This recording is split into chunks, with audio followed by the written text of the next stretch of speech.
Craig Conant. Yes, sir. What's happening? Is that how you say your last name? Yeah. I'm so bad with last names, but I'm a fan of your comedy. Thank you. Now, you're half Mexican. Conant is not the Mexican, right? No, my mother's maiden name before she married my father was Otilia Ofelia Lugo Soto, and then she married my dad, and it changed to Tilly Conant. Isn't that whitewash? That's crazy. That's awesome. So America. Exactly. No, what I love is that you have you look like an American dude, but then, a little bit of that Mexican will come out every once in a while. You know what I'm saying? Un poquito, which is a good amount. But first of all, welcome to Check It Out. I'm a fan of your comedy. Mainly, and people who know me might not be surprised, mainly because you talk so much about like psychedelics, weed. It's a big part of my life. Un poquito. No, I started smoking weed at 12, mushrooms at 15, and they saved me, honestly, from bad drugs, narcotics and alcohol. I definitely abused them too, right. But now we're cool. It took a long time. Okay, so you told me before we started, you're doing ayahuasca tonight? Yeah, I'm doing ayahuasca tonight. For the first time? No, my 18th time. Oh, okay, I've done it like 15 times. Yeah. So tell me what. First of all, you're on the dieta. You're fasting today. Yeah. You're not okay. La lento bean. Oh, okay, exactly. I've been exactly. farting. I've been farting. So, I mean, what brought you to ayahuasca? It's a heavy duty experience. Is it, I just always was in pain. And look at this smiling. I'm sad. No, like I had trauma and I always dealt with it through drugs. Right. And I knew it wasn't good, and I was in therapy, but it wasn't really doing. And then my homie Brittany, she's a comic, Brittany Schmidt. Right. She done ayahuasca, and she's like, oh my God, it's like a healer. Like 10 years of therapy in one night. Right. And she's like, you got to do it. And then literally I went, I puked up some demons. I never felt better in my life. Like, you actually get rid of it, though. Yeah. And then I was like, oh, and I kept coming back. Now, have you tried it with different groups, or you stick to like the same group? I stuck with the same group. I tried it 2 groups. Okay. But I have my tribe.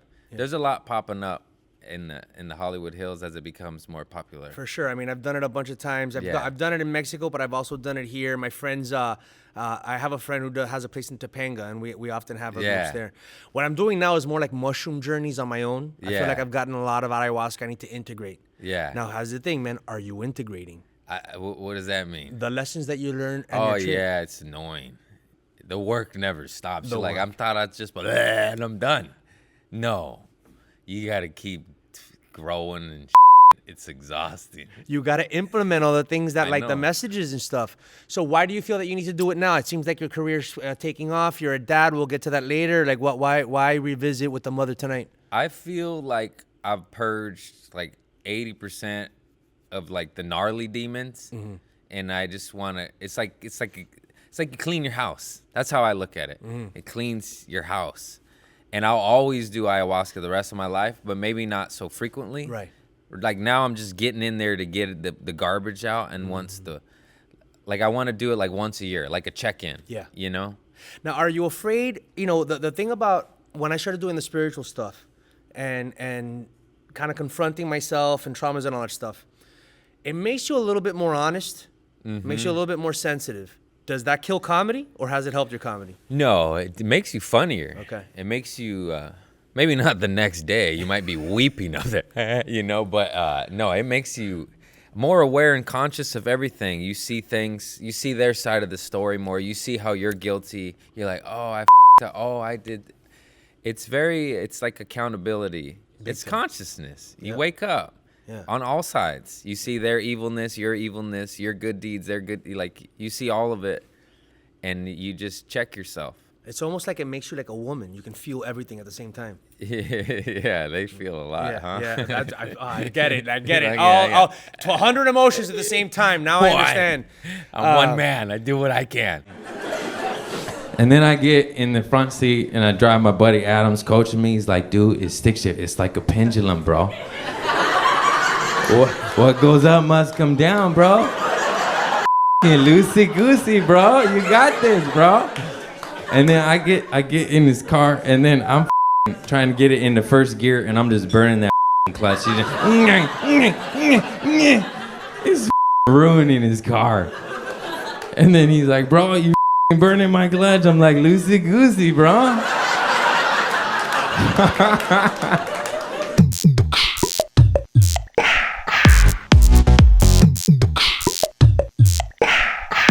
Okay, so do you get annoyed when people come up to you now? Because catchphrases are sometimes they overtake situations where people like with the Loosey Goosey. I love it. Oh, you're still cool with the love Loosey it. Goosey. Yeah. I mean, maybe in 5 years, but I don't think I'll ever get sick of it because it's what launched me into headlining and making a living. Yeah. So I'm forever grateful for that. So that's a story that I've seen online, you know, and you credit it on top of your IG and your TikTok as a story or the bit that kind of it broke me. It launched me. And that was a real story? Yeah. I feel like a lot of your comedy is just straight up real stories. Yeah. Yeah, 90%, 95% is all true stories. You change some little details here and there, but I've lived a life. Damn. And I got a lot of stories. And you grew up here in LA? Yeah, I'm born in Harbor City, raised in Torrance and Lomita, California. And so what was it like, growing, it seems like in between the cultures, right? You get the Mexican experience, but you also are, you're an American dude. Like, you're not like paisa, super Mexicano. Like, no, we got whitewashed, bro. Yeah. Even, when my parents came, when my grandparents came here from Mexico, it was very racist, so they tried to hide. Mm-hmm. You hide it. We're white, not, They were proud to be Mexican, but it was just a different time. They came in the 40s, bro. Right. And so, yeah, we got what's that? Whitewashed. I don't know the correct term. No, that's the term. And but yeah, my grandparents were from Chihuahua and Mexico City. And my mom was born here, first generation American. I'm second generation, but I look like pinche gringo. I love that, man. But it sounds, I make fun of it and I hate it because it's almost like the stereotypical Right. But my white side, golf scholarships, and my Mexican side, we got 7 gangsters from LA. Not all. There's everything, but you can be gangster in a non-gangster way. I mean, you're a gangster. No, they're gangster. They're real gangster. They're gangster, bro. They teardrops, gangsters. Really? Yeah, it's crazy. And you were the funny cousin? Yeah, but it's in my act because it's just true stuff. They think I'm crazy because I do stand-up, and I'm like, fool, you get into shootouts. That's crazy. When did you break out? At what point did your comedy career become a career and not? I got fired from Trader Joe's grocery store 5 years ago, and it kind of just forced me. And my first year doing stand-up, I made 13 G's for the year. For the year. You guys hear that? That's not much. I survived off that. And I posted Loosey Goosey, and it went viral. And then it was just like God provided, everything. I got fired, but then I got JFL. Then I posted Loosey Goosey. Then I started headlining. Then I started making a living. And I've always been a hustler. Yeah. I used to steal my daddy's beers and sell them as a kid. At 8 years old, bro. I just, I hustle. That's awesome. And here we are. Okay, we gotta talk about Trader Joe's. Yeah. So Trader Joe's is my go-to place for wine. It's good snacks, man. Okay. Well, but are you a wine drinker? I'm sober now. I kept getting arrested. I have problems. Okay. That's why you think I'm doing ayahuasca. Bleh. You're California sober. Let's be technically. Weed. Yeah. And mushrooms. And mushrooms, and but occasional microdose. Yeah. And ayahuasca. Okay. Damn, I should have brought you some mushies. If God didn't make it, don't take it. That's my. I like that. But ayahuasca finally let me get my weed under control, because I was an addict. I know weed's a plant and a flower, but I say this a lot, if you smoke like Snoop Dogg, but you're not Snoop Dogg, come on, dog. Yeah. That's a lot of dogs right there. No, that's. But you know what I mean? Do you own your land? Do you own? What are you working Starbucks? You smoking like Snoop? Get your together. If you have a house on the hill, you're smoking like Snoop. I'll shut the up. Why are we allowed to cuss? Yeah, you can cuss a little bit. That's my point. Because I was smoking like all day, every day before I brush my teeth, and I have a problem with that because then I'm not as productive. I'm not hustling. Right. But if I smoke at the end of the night when everything's done and it's just chill and it's for giggles, then I'm fine. What is my relationship with it? I guess is my point to all that. All right, let's talk about being a dad. I love being a daddy. My little boy Marlo, he's 4 months. He's cute as Wow. Yeah. You're first? Yeah. Okay. Yeah. Okay. That gives me hope. Being a dad, whenever you see a guy become a dad for the first time in his 40s, you're like, all right, good. I still got a little. I still got a moment. Best. Okay. It's better. We're grown up. Yeah. We're able to be somewhat rational now. 20s, get out of here. Get out. Oh. I'd be like, here, Ma, take this guy. See, that's my trauma. My dad and my mom, they had me by accident. They were 18, 19. Yeah, that's so I had to deal with kids for parents. Yeah. That's why I'm like, I don't know that I want to be a parent. Well, now Yeah. I didn't, for maybe not those reasons. I just didn't want to. But you hit 40, you're like, I'm down. Yeah.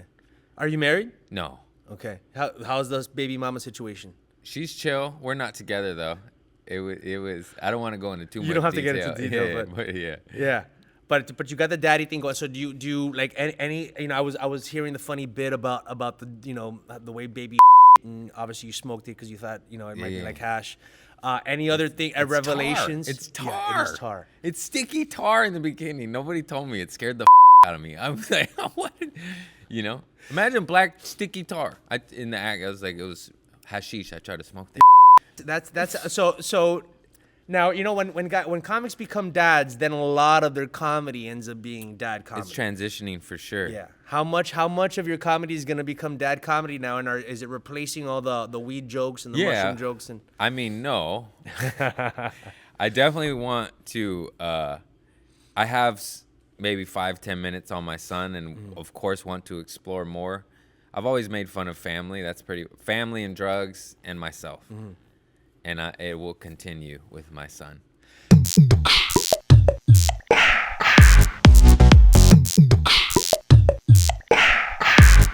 What was I gonna say? Let me see what else. Oh, ADHD.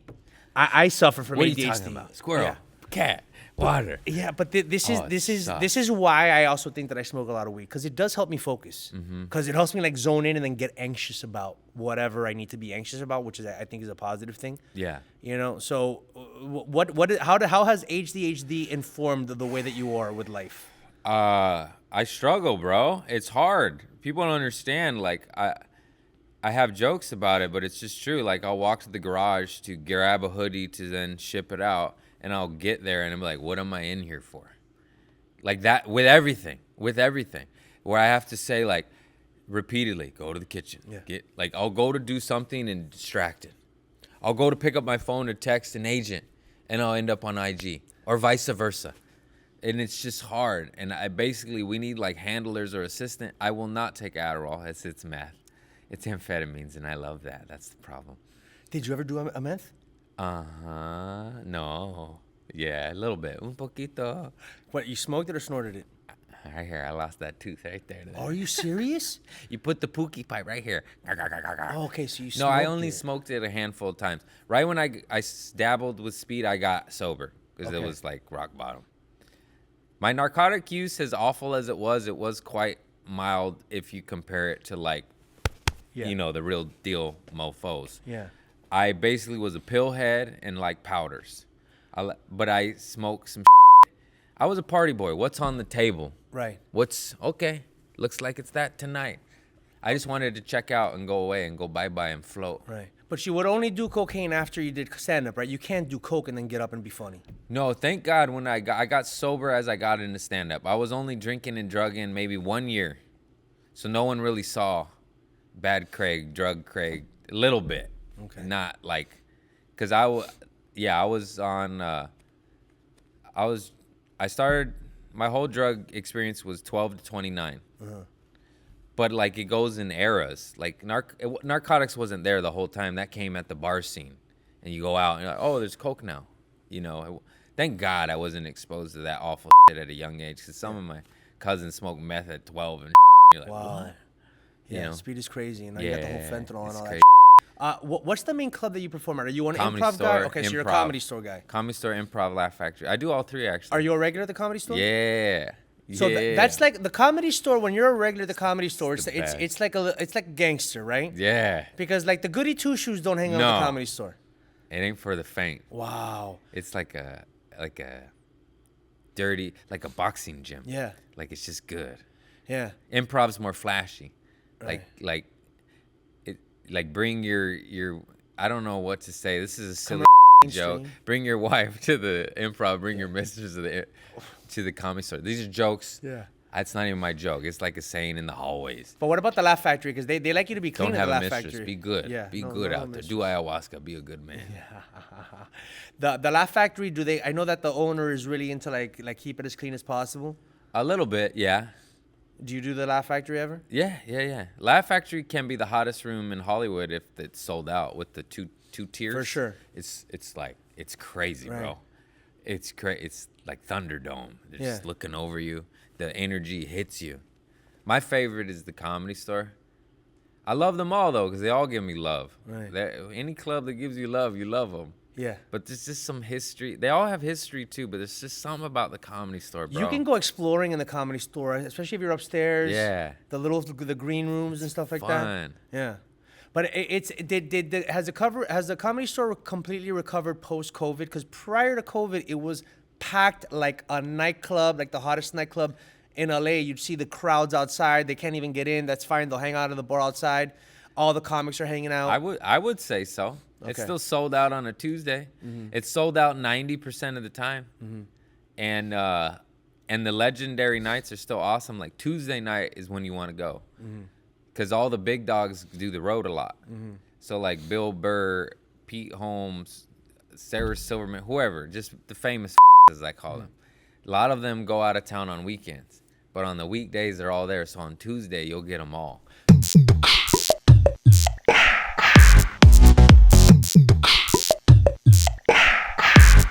What? Oh no! Okay, so we can just wrap up on the psychedelic stuff. So man, healing and okay, you know who needs to heal a lot is comedians, right? Oh yeah. So what do you get when you try to explain to them like the power of Ayurveda, nutrition, psychedelics? Are they like loosey goosey? Yeah, well, a lot of them judge, but I preach to the homies that are ready to surrender and heal, because not everybody is. It's weird because I honestly respect like the savagery of my father, that like where they just don't deal with it and they just man up and just work and provide and but they're you know, they're just angry and in pain. Yeah. I oddly like that though. It's like you G'd up. You just did it.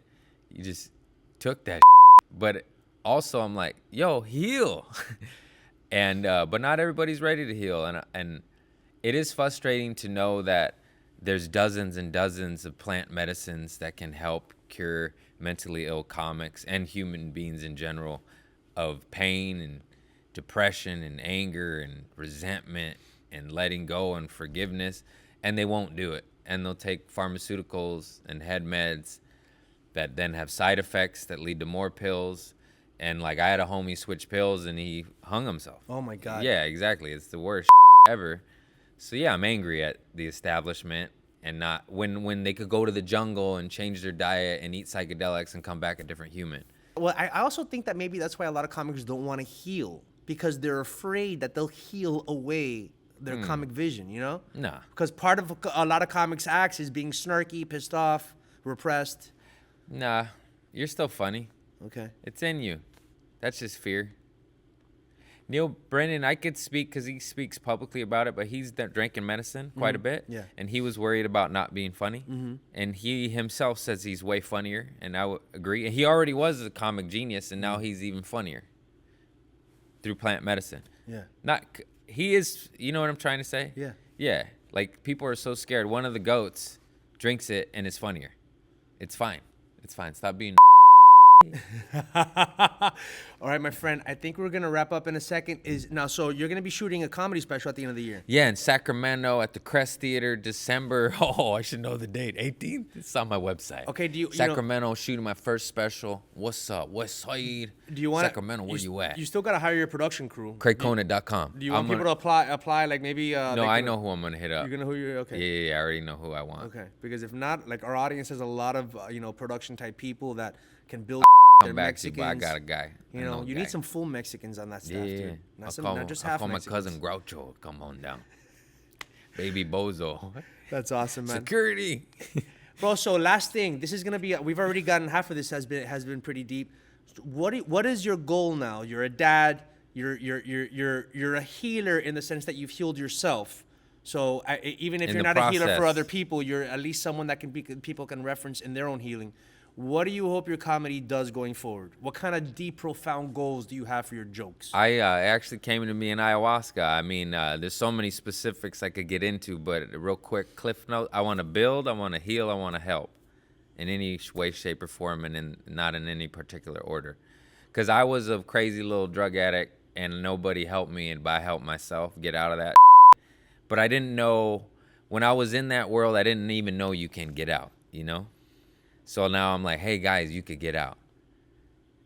And then just help with laughter, with medicina, with like retreats. Like I want land and in ayahuasca retreats, breathwork retreats, sound healing, frequency, like all the hippie. I'm a hippie. I'm gonna be a flute guy. Give me a wooden flute. And yeah, just help. Just help. Be of service. I'm down with all that, dog. Yeah. Well, and listen, get gold and get guns. I'm down with all that. Thank you What's for coming, saying? man. Thank you for dropping your vibe here, man. It's cool to see spirituality find its way into places that you wouldn't think, but it's probably there even more so than other places in society. Yeah. So thanks for your comedy. I'm gonna keep enjoying. So check him out. Much love, homie. I Look love up you. Craig Conant. Yes, sir. How do you say it? Craig Conant. Conant. You're good. I know, but I just like want to it. say Conant. No, Is it it's French good. or whatever? You do put a little twang of Shit. Conant. I like it. Conant. Coming here to check it out on LatiNation. Yeah. Rub the little I belly. have 4 cats. All right, thanks a lot, homie. You've been on Check It Out.